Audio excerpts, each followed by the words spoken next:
یہی پوچھا کرتی تھی ہر شام مجھ سے، کہاں جا رہے ہیں پھوپھی یہ پرندے، میسر نہ ہو پا یا اس کو مدینہ میں کرتی تو کیا کرتی بھائی، کہا رو کے زینب نے اے میرے بھیا، میں کرتی تو کیا کرتی بھائی۔ لا حول ولا قوة الا باللہ العلی العظیم۔ اعوذ باللہ من الشیطان الرجیم، بسم اللہ الرحمن الرحیم۔ الحمد للہ رب العالمین، بارئ الخلائق اجمعین، ووارث الانبیاء والمرسلین، سیدنا و نبینا مولانا ابی القاسم محمد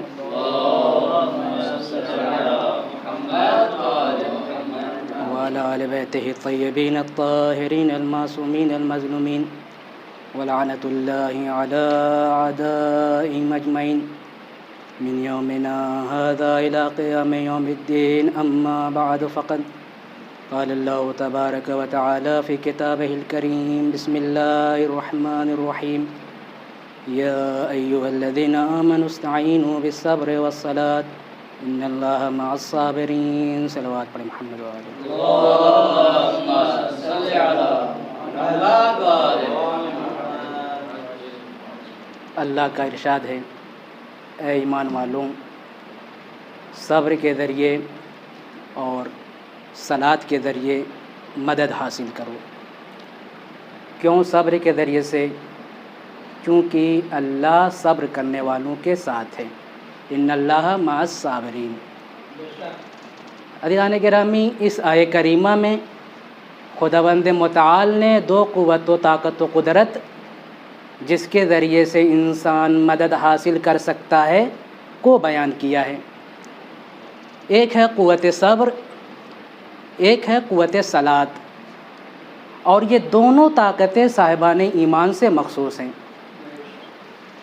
معرکہ کربلا میں تمام مشکلات کو برداشت کرنے کے بعد اگر کسی میں دونوں طاقتوں کا صحیح استعمال دیکھنا ہو تو کہیں اور تلاش کرنے کی ضرورت نہیں ہے، بلکہ کل ایمان کے پوتے سید سجاد کی زندگی میں دیکھتا جائے کہ کس طریقے سے صبر و صلاۃ کے ذریعے سے بیماری کے عالم میں اپنے بابا کے نانا پر ہذیان کے الزام کا دفاع کر رہا ہے کہ کسی مورخ نے نہیں لکھا، کسی مورخ نے یہ نہیں لکھا کہ سید سجاد کی زبان سے نکلا ہوا یہ جملہ کہ بابا مجھے تلوار دے دو، بابا مجھے عصا دے دو، یہ بیماری کے غلبے سے نکلا ہے۔ کسی مورخ نے نہیں لکھا۔ امام بتانا چاہ رہے ہیں جس طریقے سے میرا بابا کربلا میں اصلاح امت کے لیے آیا ہے، میں بھی عصا اور تلوار مانگ کے یہ بتانا چاہ رہا ہوں کہ میں بھی اپنے بابا کے نقش قدم پر امت کی اصلاح کے لیے مانگ رہا ہوں۔ امام یہ بتانا چاہ رہے ہیں ہم اہل بیت اطہار اگر بیماری میں رہ کر کسی چیز کا مطالبہ کرتے ہیں تو امت کی اصلاح مقصود ہوتی ہے، ہذیان نہیں ہوتا ہے۔ صلوات پڑھیں محمد و آل محمد۔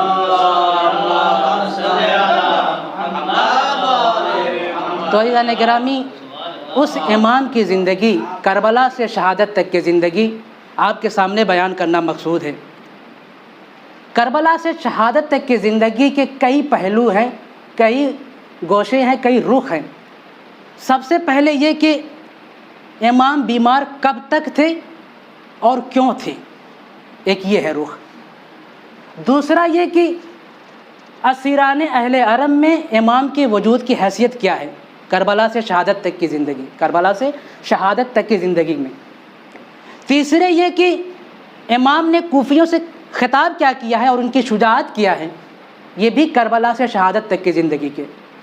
چوتھے یہ کہ عاشورہ کو باقی رکھنے میں امام کا کردار کیا ہے کربلا سے شہادت تک کی زندگی۔ عزیزو، روایت میں ملتا ہے کہ روز عاشورہ تک امام پر بیماری کا غلبہ رہا۔ کتنے دن بیمار تھے؟ اثرات بیماری کچھ دن تک باقی تھا، لیکن کتنے دن باقی تھا یہ تحقیق کی ضرورت ہے۔ لیکن امام بیمار کیوں ہوئے تھے؟ اس کا تذکرہ کرنے سے پہلے آپ کے سامنے امام کی عمر مبارک کا تذکرہ کرتا چلوں، چونکہ مورخین کے درمیان اس بات میں اختلاف ہے کہ امام کی عمر مبارک کربلا میں تھی کتنی۔ بعض نے لکھا ہے کہ 24 برس تھے، بعض نے لکھا ہے 23 برس تھے، بعض نے لکھا ہے 22 برس تھے۔ اور جہاں پر عمر مبارک کا تذکرہ ہے وہیں پر وجہ بیماری بھی بیان ہوئی ہے۔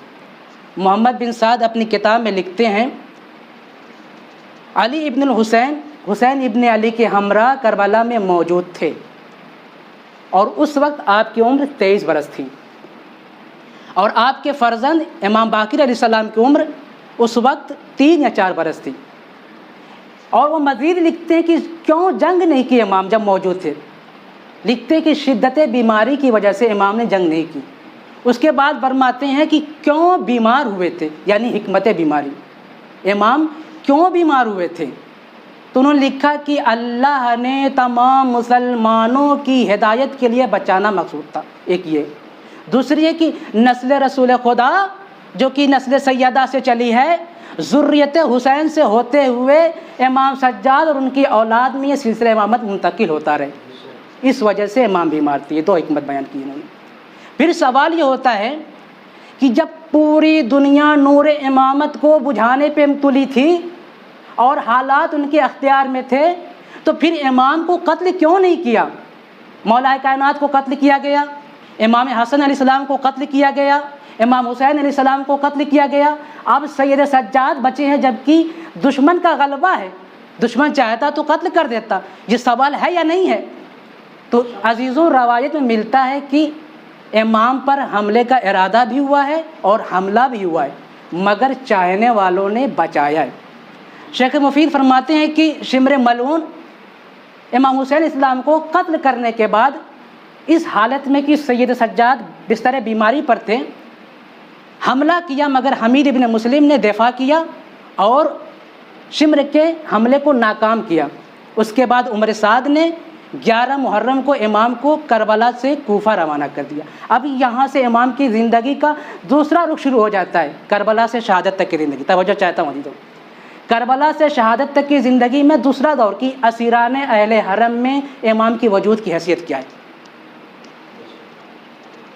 عمر سعد نے امام کو لوٹے ہوئے قافلے کا قافلہ سالار بنا کر بھیجا۔ ایک تو یہ کہ قافلہ سالار اسیران اہل حرم میں، دوسرے یہ کہ اہل حرم کے دلوں کی ڈھارس۔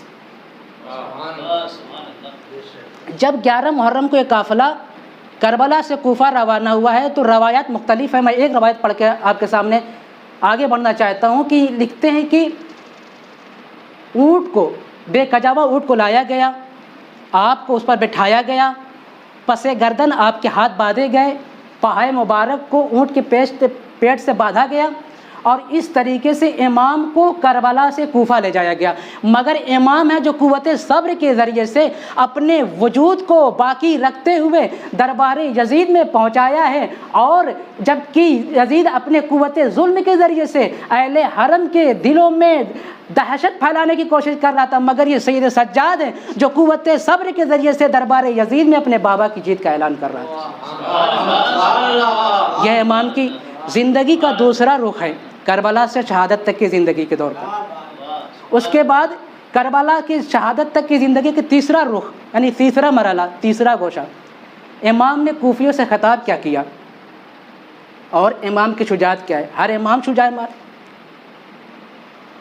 تو امام کی شجاعت کیا ہے؟ کوفیوں سے خطاب کیا ہے۔ امام نے اپنی پوری زندگی میں کوفے میں 2 مرتبہ خطبہ دیا ہے۔ سب سے پہلے اسیری کی حالت میں دیا ہے، اور اس خطبے کا آغاز حمد الہی آل محمد پر درود و سلام کے ساتھ اپنا تعارف کروایا ہے۔ جو مجھے پہچانتا ہے وہ پہچانتا ہے، جو نہیں پہچانتا وہ پہچان لے، میں اس کا فرزند علی ہوں جس کو دریا کے کنارے بے جرم و خطا قتل کیا گیا ہے۔ میں اس کا فرزند ہوں جس کی حتک حرمت کی گئی ہے، میں اس کا فرزند ہوں جس کو لاکھوں نے تنہا گھیر کے قتل کیا ہے۔ عزیزوں، اس کے بعد امام قسم کھا کے فرماتے ہیں، اے لوگوں، کیا تمہیں یاد نہیں ہے تم نے میرے بابا کو خط لکھ کے بلایا ہے، تم نے بیعت کی ہے، تم نے عہد و پیمان کیا ہے، پھر میرے بابا کو تنہائی میں مدد کیوں نہیں کی؟ عزیزوں، امام اپنے خطبے میں 2 باتوں کی طرف توجہ دلانا چاہتے ہیں۔ دو اہم باتوں کی طرف توجہ دلانا چاہتے ہیں، ابھی بھی موقع ہے۔ کل روز محشر رسول اگر سوال کرنے کہ میرے نواسے کی نصرت کیوں نہیں کی، تو جواب کیا دو گے؟ مجھ امام کی، مجھ بیمار کی نصرت کرو، شاید بخش دیا جاؤ۔ دوسرے کہ امام اپنا تعارف اپنے بابا سے کیوں کروا رہے ہیں؟ دادا نے تو ماں سے تعارف کروایا تھا اپنی شجاعت کا، امام اپنے بابا سے کیوں تعارف کروا رہے ہیں؟ شاید اس بات کی طرف متوجہ لاتے ہوئے کہ تمہیں رسول اسلام کا یہ قول یاد ہے یا نہیں، ھذا حسین یفارف ہوا، یہ حسین، اسے پہچان لو۔ اور پیغمبر نے یہ جملہ کیوں کہا، یہ حسین، اسے پہچان لو؟ اس لیے کہ پیغمبر اسلام جانتے تھے کہ کربلا میں یزید کے مقابلے میں میرا حسین جب قیام کرے گا تو لوگ بغض علی کے حسد میں صرف فرزند رسول تصور کر کے تنہا نہ چھوڑ دیں، بلکہ فرزند رسول بھی ہیں، فرزند علی بھی ہیں، اور رسول بانی شریعت ہے، حسین محافظ شریعت ہے۔ کربلا میں یزید شریعت کو مٹانا چاہ رہا تھا، میرا بابا اپنا سر کٹا کے شریعت کو زندگی دے رہا تھا، پہچانو میں اسے حسین کا فرزند علی ہوں۔ ایک صلوات پڑھے محمد و آل محمد۔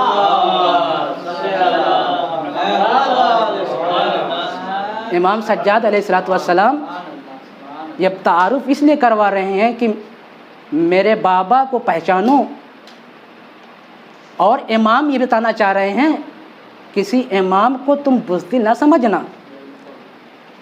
امام یہ بتانا چاہ رہے ہیں کہ تم مجھے زنجیروں میں جکڑ کے، بیڑیوں میں جکڑ کے بزدل مت سمجھنا۔ ارے میں اس کا پوتا ہوں جس نے 2 انگلیوں پر در خیبر کو اکھاڑا ہے، میں اس کا پوتا ہوں جس نے مرب و انتر کو موت کا مزہ چکھایا ہے، میں اس کا پوتا ہوں جس نے گہوارے میں کلے اجدر کو 2 نیم کیا ہے۔ ارے ہم اس شجرہ طیبہ کے گلے گلزار ہیں جو سر کٹا کے جیتے ہیں، یزید وہ شجرہ خبیثہ کا ثمرہ ہے جو سر کاٹ کے آ رہا ہے۔ صلوات پڑھیں محمد و آل محمد۔ اور یہی عین شجاعت ہے، یہی عین شجاعت ہے، ظالم و جابر بادشاہ کے سامنے حق بات کو بیان کر دینا، یہی عین شجاعت ہے۔ ائمہ نے صرف بتایا نہیں، یہ کر کے دکھایا ہے۔ ائمہ نے صرف بتایا نہیں، یہ کر کے دکھایا ہے۔ یہ ہے تیسرا مرحلہ کربلا سے شہادت تک کی زندگی کا۔ اور اس کے بعد اب چوتھا مرحلہ ہوتا ہے کہ عاشورہ کو باقی رکھنے میں، پیغام کربلا کو باقی رکھنے میں، پیغام کربلا کو لوگوں تک پہنچانے کے لیے امام کا کردار کیا ہے۔ امام نے کس چیز کو ذریعہ بنایا؟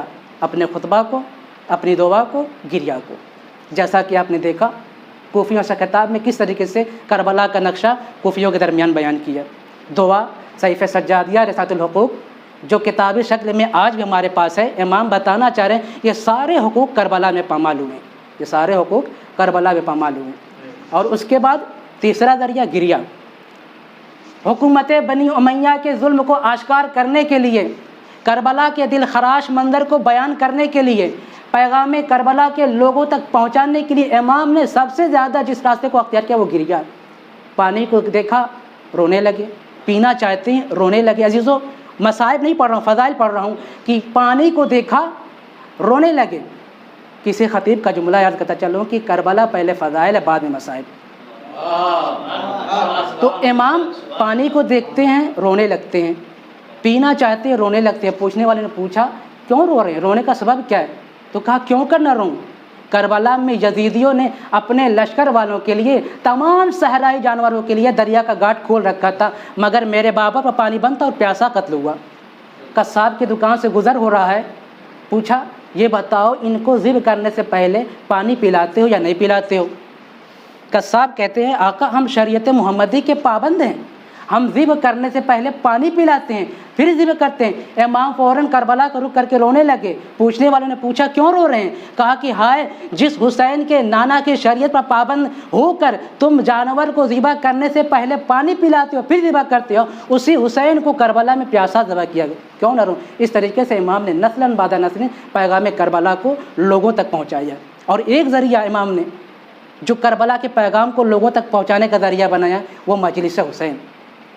چونکہ جب بھی بعد شہادت حسین 35 برس یا 34 برس امام زندہ رہے ہیں، اور کوئی چاہنے والا یہ چاہتا تھا کہ ان کے یہاں خوشی کے پروگرام میں شرکت کریں تو امام کہتے تھے کہ جب تک میرے بابا کی مجلس نہیں ہوگی میں نہیں آ سکتا۔ یہ ہے چوتھا طریقہ امام نے پیغام کربلا کو زندہ باقی رکھنے کے لیے۔ مگر عزیزوں، ہر وقت کے ظالم جابر بادشاہ امام کی جان کے دشمن ہوا کرتے ہیں۔ انہوں نے 25 محرم سن 95 ہجری کو عبد الملک نے امام کو زہر کے ذریعے سے شہید کر دیا۔ عزیزوں، امام کا جنازہ غسل و کفن ہوا، جنازہ بھی اٹھا۔ عجب نہیں روئے سید سجاد یہ آواز دو، اے دادا، اے دادا علی مرتضیٰ، ارے کربلا میں آ کے دیکھتے میرا بابا حسین کتنا مظلوم تھا کہ میرا بابا حسین کتنا مظلوم تھا کہ قاسم کے پامال لاشیں گٹھریوں میں لے کر آ رہا ہے۔ اے دادا علی مرتضیٰ، اگر آپ کربلا میں ہوتے تو دیکھتے کہ جوان بیٹے کی لاش پر کس طریقے سے کمر تھامے ہوئے میرا بابا آگے آ رہا تھا۔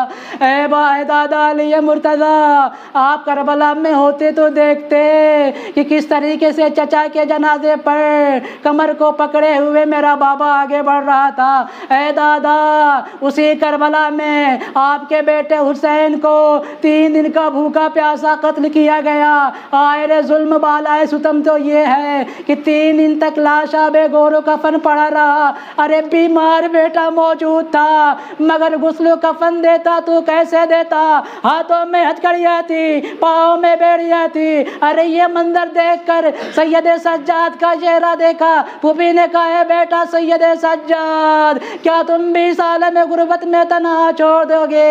ایک مرتبہ سید سجاد کہتے ہیں پھوپھی اماں، کیا آپ نہیں دیکھتی ارے اپنے نجد پشتوں کو تو دفن کر دیا مگر میرا بابا کا لاشا بے گور و کفن پڑا ہوا ہے۔ انا للہ و انا الیہ راجعون، سیعلم الذین ظلموا ای منقلب ینقلبون۔ مات میں